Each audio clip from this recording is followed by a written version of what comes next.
Hello beer fans, carrying on our journey with the Yorkshire beers during August. This one we're looking at today is White Rat from Ossett Brewery. Slightly interesting backstory is this was originally brewed in the Rat Brewery, which was under the Rat and Ratchet pub in Huddersfield. I think it's still part or brewed by Ossett Brewery, but through this Rat Brewery in Huddersfield. But they brought it now back into the main brewery, so I can just give it a little bit more TLC. It's exactly the same recipe. They just want to make it one of their more core ranges, which is the reason why they've done that. Hi, I'm Andy. This is Andy's Beer Reviews. So yeah, as said, this is the White Rat. It's a 4% English Pale Ale, or as it says there, hoppy pale ale. Should be an interesting one. I've drunk a lot. You forget I'm from Yorkshire. Lived in Yorkshire most of my life. You kind of forget that we're famous for those sorts of traditional bitters and pale ales, and so it's really nice starting doing this journey again of all the Yorkshire beers, or not all of them, I haven't got enough time, but Yorkshire beers, and just getting that taste again for these beers are great. The English Pale Ale can probably be traced back more to Burton-on-Trent than Yorkshire, because I think that's where it was originally brewed and developed.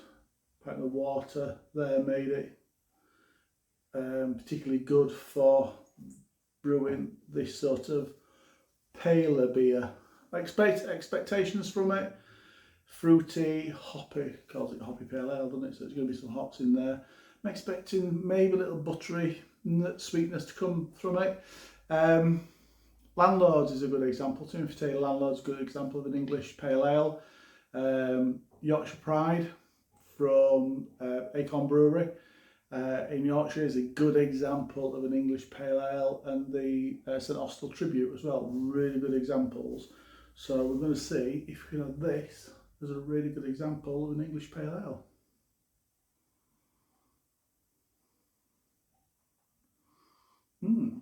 So it's poured slightly hazy, nice pale amber colour, decent head. That's got a one finger bubbly head. And there's still quite a bit of carbonation rise in there, which is quite nice.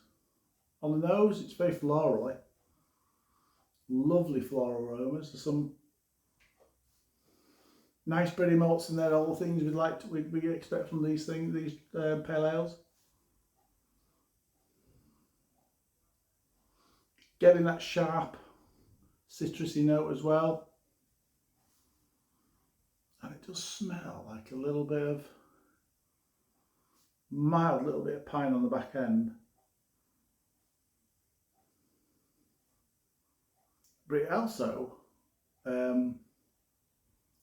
has a sweet aroma as well, which is very pleasant.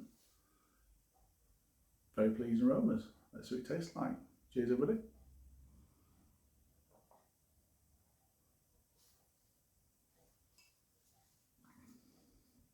Oh, that's nice.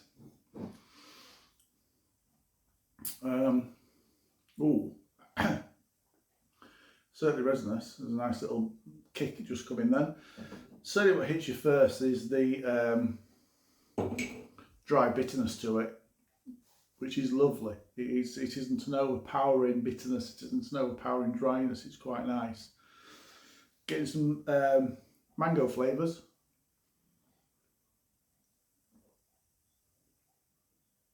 Very mild, mango, grapefruit.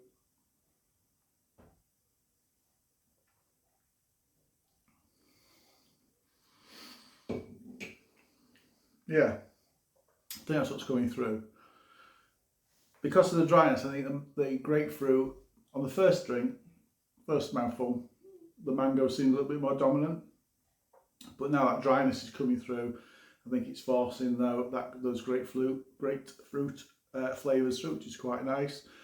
So yeah, so you got that bitterness, some nice grapefruit and mango flavours coming through. Still floral in the mouth as well, which is quite nice. And there's a really nice, light, malty sweetness in there as well.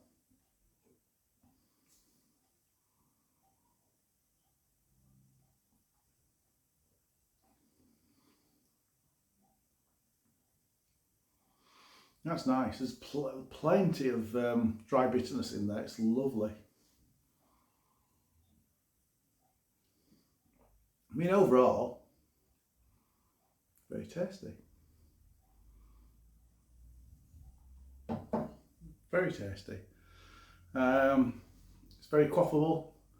Obviously, as just a 4%, it is designed to be a sessionable, i.e. drinking beer. That's exactly what that is.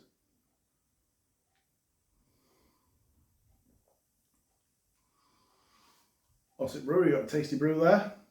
Score wise for that, 7.5 out of 10. Cheers everybody.